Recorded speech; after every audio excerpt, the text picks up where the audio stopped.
हिमांशु चित्रा भी हमारे साथ मौजूद हैं। हिमांशु, एक तरफ इन तमाम दिग्गजों का वहां पर पहुंचना, दूसरी तरफ बैठक भी होना, ये सारा कुछ क्या तय करता है? ये किन किन मुद्दों पर यहाँ चर्चा होगी? क्या ये केवल एक सांकेतिक तौर पर बैठक है? क्योंकि अब जब सब घटक दल के नेता वहां पर पहुंच ही रहे हैं तो एक बैठक भी हो गई। क्या इसको इस तरीके से देखें या बैठक के लिए ही इन सब लोग पहुंचे? ये दोनों में से क्या ज्यादा सुटेबल दिखता है आपको? देखिए, मुझे सुटेबल यही दिखता है कि प्रधानमंत्री नरेंद्र मोदी का जब नॉमिनेशन हो तो एनडीए के सभी घटक दल उनके साथ आए, तो वो एक तरीके से ये दिखाना चाहती है भारतीय जनता पार्टी की पूरा एनडीए जो है इंटेक्ट है और प्रधानमंत्री नरेंद्र मोदी के साथ है। और इसीलिए चाहे 2019 हो या 24 हो, भारतीय जनता पार्टी की तरफ से ये कोशिश रही कि दोनों ही बार जो है एनडीए के जितने घटक दल हैं उनके प्रमुख लोग जो है वो नॉमिनेशन के दौरान जो है वो नजर आए। अजीत पवार नहीं आए तो प्रफुल्ल पटेल को भेजा गया है, चिराग पासवान है, चंद्रबाबू नायडू हैं, एकनाथ शिंदे यहाँ है, जयंत चौधरी हैं, रामादौसा हैं, तमाम वो घटक दल के नेता यहाँ पर हैं जो एनडीए में है, चाहे वो जीतन राम मांझी हो, पशुपति पारस हो, जेपी नड्डा, अमित शाह, राजनाथ सिंह पार्टी की तरफ से, हरदीप सिंह पुरी केंद्रीय मंत्री हैं, वो जो है सिख कम्युनिटी को यहाँ रिप्रेजेंट करते हुए नजर आ रहे हैं। तो कहीं ना कहीं भारतीय जनता पार्टी ये संदेश देना चाहती है कि इंडिया ब्लॉक के अंदर लोग एक दूसरे के खिलाफ भी लड़ रहे हैं और साथ ही साथ एक दूसरे के खिलाफ जो है बयानबाजी भी करते हैं और एनडीए एक साथ एकजुट है और यही प्रधानमंत्री नरेंद्र मोदी के साथ जो है वो साथ में ताकत के रूप में खड़े हुए हैं। ये बात एनडीए के घटक दल बहुत अच्छी तरीके से जानते हैं कि प्रधानमंत्री नरेंद्र मोदी का वो चेहरा है जो एनडीए के जो उम्मीदवार हैं उनको भी विजयश्री दिलाने में बहुत बड़ा अपना योगदान रखता है, ना सिर्फ भारतीय जनता पार्टी के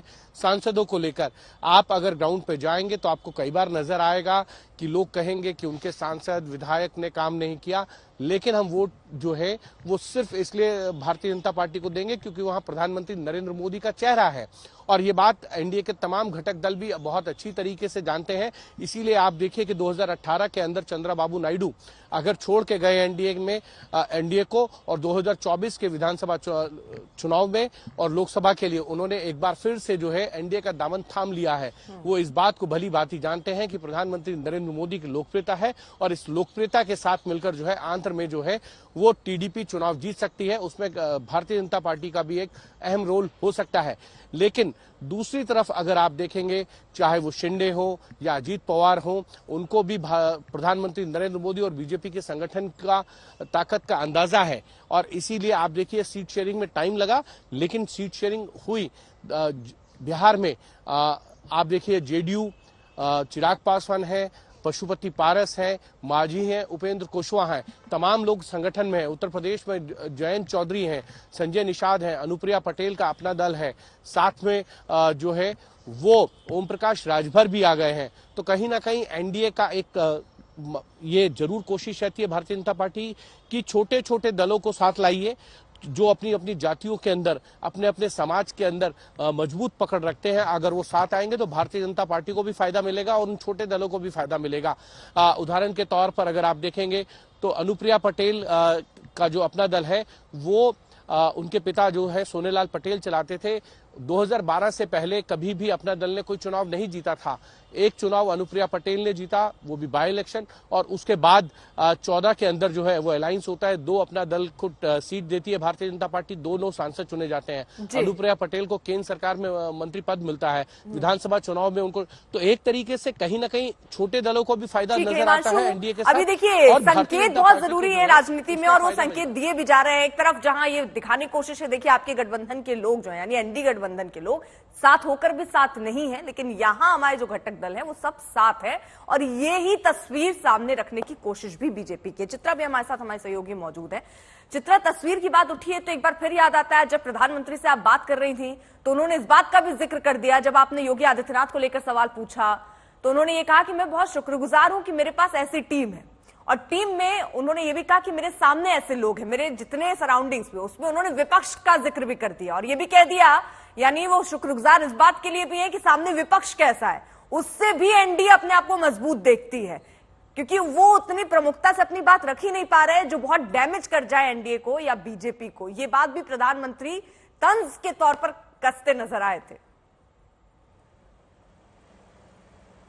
बिल्कुल सही कहा अर्पिता आपने, और यकीनन बीजेपी ऐसा चाहती भी है क्योंकि लगातार वो विपक्षी दलों के नेताओं को लेकर जिस तरह के बयान देती है उससे यही लगता है। लेकिन हाँ, योगी आदित्यनाथ की उन्होंने तारीफ की, अपने तमाम मुख्यमंत्रियों की उन्होंने कहा कि मेरे पास टीम बहुत बड़ी है। और देखिए, इस बड़ी टीम को तैयार किया है नरेंद्र मोदी ने। हम सब जानते हैं कि 2014 के बाद जब उत्तर प्रदेश में खासतौर से बीजेपी का अभ्युदय हुआ अर्पिता, इसके पहले 2010 में और 2009 में और उसके पहले 2004 में 10-10 सीटें ही भारतीय जनता पार्टी के पास लोकसभा में थी। लेकिन 14 में जैसे ही राष्ट्रीय पटल पर राजनीति के मैदान में नरेंद्र मोदी का अभ्युदय होता है, उसके बाद यहां की 71 सीटें बीजेपी अकेले अपने बलबूते जीत लेती है। उसमें अमित शाह का भी बड़ा योगदान था क्योंकि यहां पर अमित शाह को जिम्मेदारी दी गई थी उत्तर प्रदेश जैसे बड़े राज्य को जीतने की। और 2017 में बीजेपी की सरकार राज्य में बनती है और अभी तक लगातार कायम है। 2022 भी वो जीतती है। इसके पहले कि आपके पूछे गए और सवालों का मैं जवाब दूं, जल्दी से अपने दर्शकों को बता देते हैं 2024 के जो प्रस्तावक है उनके बारे में जानकारी आई है निकलकर। पंडित गणेश्वर शास्त्री जो है अर्पिता, ये अयोध्या में राम मंदिर के प्राण प्रतिष्ठा का शुभ मुहूर्त इनकी ओर से ही निकाला गया था। प्राण प्रतिष्ठा में ये पुजारी भी थे।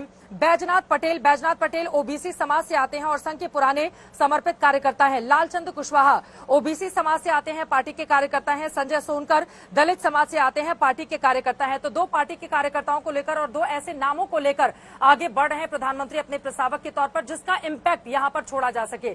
देखिए, हम सब जानते हैं कि श्वेता का विरोध कर लूं क्योंकि नॉमिनेशन करने के लिए देखिए वहां पर प्रधानमंत्री इस वक्त मौजूद है। श्वेता, वो हमने तस्वीरें तो देख ली, अब आगे का कार्यक्रम क्या रहने वाला है? कितनी देर में प्रधानमंत्री वहां से निकलने वाले हैं? देखिए, ये बताया जा रहा है कि नामांकन की प्रक्रिया तो पूरी हो चुकी है, लेकिन अब जो एनडीए के जो बाकी दल के नेता हैं यहाँ पर, वो एक अनौपचारिक सी बातचीत यहीं पर एक कक्ष में की जा रही है। और अब वो अनौपचारिक बातचीत जैसे ही पूरी होगी उसके बाद वो निकलकर यहाँ से फिर जाएंगे। और रुद्राक्ष सेंटर, बहुत सारी जगहों की बात यहाँ पर होती है जहाँ का निर्माण प्रधानमंत्री नरेंद्र मोदी जब से सांसद बने हैं और केंद्र में उनकी सरकार रही है तब से किया गया है। तो ये भी भवन वैसा ही है।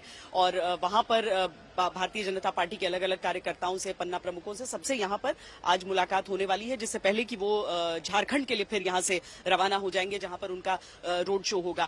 हम उम्मीद करते हैं कि किसी भी समय प्रधानमंत्री यहाँ से निकलेंगे, क्योंकि अभी तक जितना कार्यक्रम चल रहा है वो मुश्किल से 10-15 मिनट के विलंब से ही है, उससे ज्यादा विलंब नहीं है।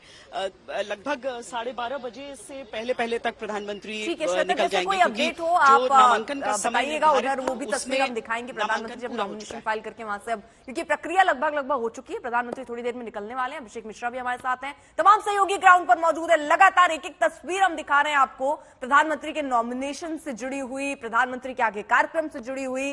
कुमार अभिषेक भी हमारे साथ मौजूद है, चित्रा भी है, हिमांशु भी है और श्वेता भी हमारे साथ है। कुमार अभिषेक, आप किस जगह पर हैं वो जरा तस्वीरें बता दीजिए। प्रधानमंत्री की, अच्छा, नॉमिनेशन सेंटर पे हैं आप, कितनी देर में प्रधानमंत्री निकल सकते हैं, क्या जानकारी, और आगे का कार्यक्रम भी जल्दी से एक बार बता दीजिए। बिल्कुल, मैं भी उसी सेंटर पर मौजूद हूँ जो वाराणसी कचहरी, जहां पर कि प्रधानमंत्री मोदी का नॉमिनेशन हुआ है। इनफैक्ट उनका नॉमिनेशन हो चुका है और भीतर जो एनडीए के नेता हैं उनके साथ इस वक्त प्रधानमंत्री की मुलाकात चल रही है। चंद मिनटों में प्रधानमंत्री निकलेंगे और उसके बाद जो तमाम एनडीए के नेता, मुख्यमंत्री आए हैं वो एक एक करके बाहर आएंगे। ये सबके सब कल रात से पहुंचना शुरू हो गए थे और आज प्रधानमंत्री के नॉमिनेशन के एंड पहले वो भी कचहरी के एक अलग से जो एक वीआईपी का कक्ष है उसमें उन सभी को बिठाया गया है। तो प्रधानमंत्री की मुलाकात चल रही है। हम आपको बताएं कि इसके बाद पीएम जब यहाँ से निकलेंगे तो फिर वो रुद्राक्ष कन्वेंशन सेंटर जाने वाले हैं। यहाँ से कुछ दूरी पर रुद्राक्ष कन्वेंशन सेंटर है, इसी सरकार ने बना है और इंटरनेशनल लेवल का कन्वेंशन सेंटर है जो कि प्रधानमंत्री मोदी ने इस काशी को सौगात दी थी। वहां पर बाकायदा पन्ना प्रमुखों के साथ, वहां पर बाकायदा बूथ अध्यक्षों के साथ प्रधानमंत्री की यह बैठक है। दरअसल अभी तक पूरे देश में दौरा कर रहे हैं प्रधानमंत्री, बीजेपी को जिताने की जिम्मेदारी है, लेकिन आज वो अपने संसदीय क्षेत्र में अपने चुनाव के लिए जो पन्ना प्रमुख है, जो बीजेपी के कार्यकर्ता है वाराणसी के, उनके साथ मीटिंग करने जा रहे हैं। तो ये अहम है। चौथे चरण के बाद, ठीक है, यानी अब थोड़ी देर बाद बैठकों का दौर भी, हालांकि अभी भी मुलाकात चली रही, नॉमिनेशन की प्रक्रिया जरूर खत्म हो गई।